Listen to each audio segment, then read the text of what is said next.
Well, hey folks, and welcome to another little episode of Real Country with Jeff and Melanie. We're going to try a little experiment and thought I'd share it with y'all. It's springtime now. The weather's trying to turn warm. Down here in Bama, where we're at, one day it's 80, 85 degrees. Next day, like today, we're barely going to hit 60. But the warm weather has got the critters hunting a place to go. We're starting to see a few bugs, a lot of little lizards, and occasionally a little mouse. And I have dogs, we have other animals, and it's tough to catch them before they come in the house. We actually had a little mouse get in the house a few weeks back. Since we've been here, and it's been over 20 years, there's only been two have made it in, and we took them both out with the traditional little mouse trap and a little bit of peanut butter.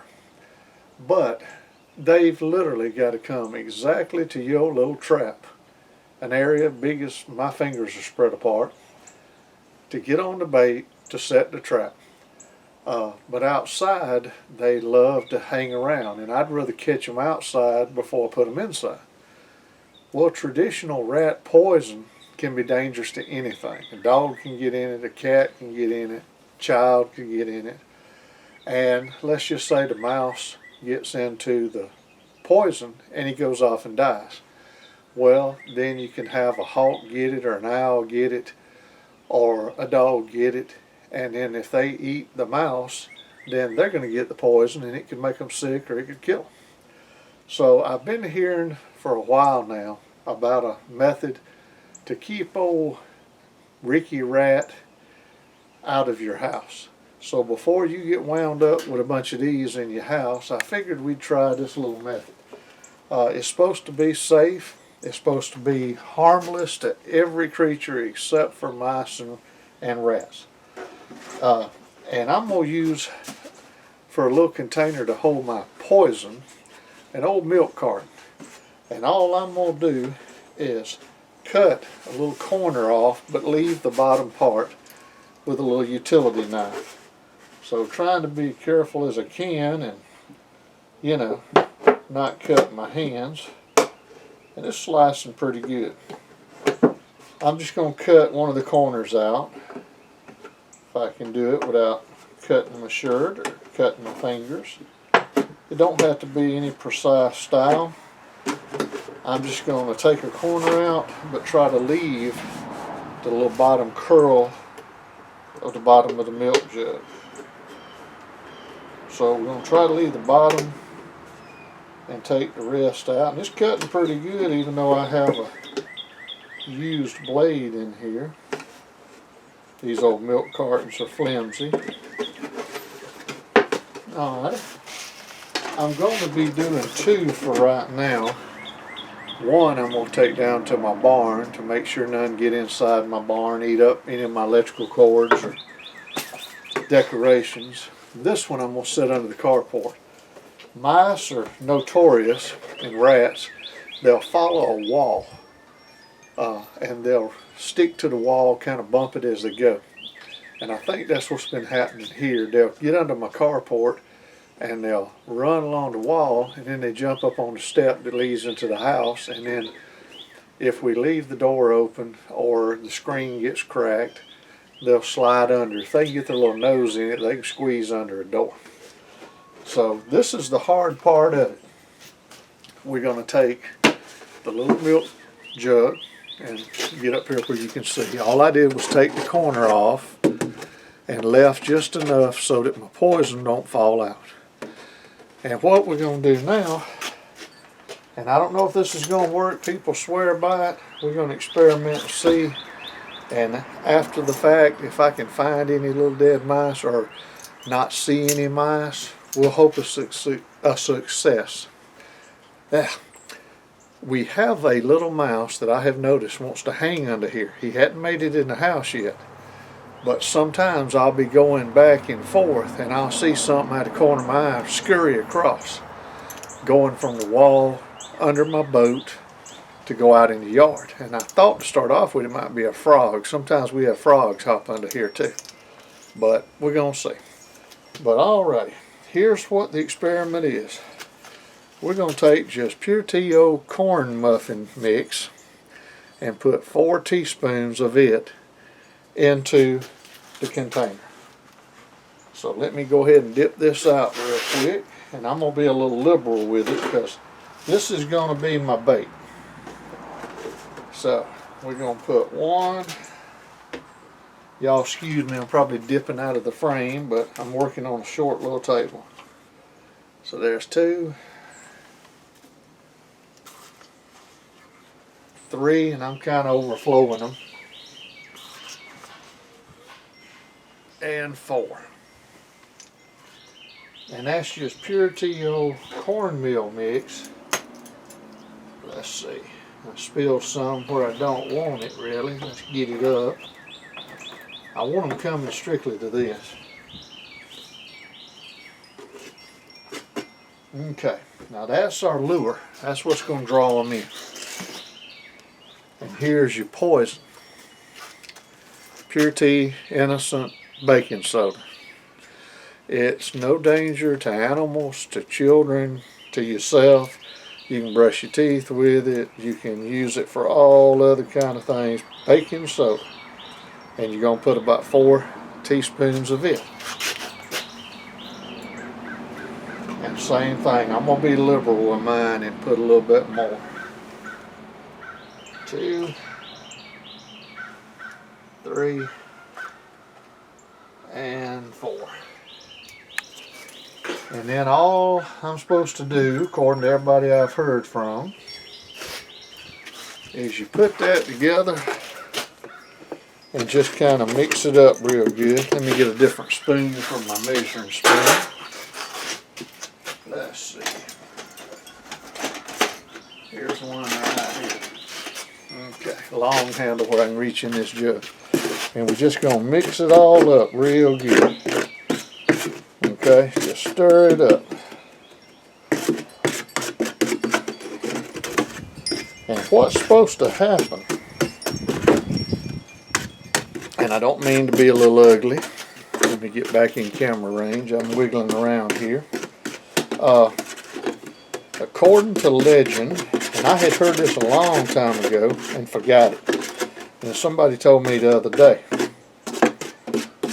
mice and rats cannot poot. They cannot break wind.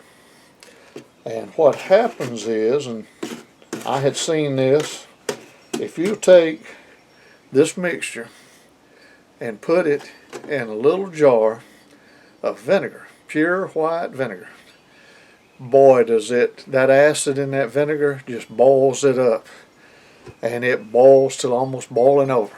And that's what it does inside the mouse or the rat. And because they can't poot,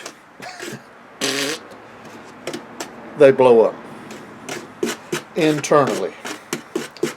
And I know somebody probably get offended with me, and I hate it. I'm not trying to offend anybody, but I'm old-timey and I'm country. And a rat is a rat is a rat is a rat. And a mouse too. And in my opinion, there ain't no wrong way to kill a rat. Rats promote diseases.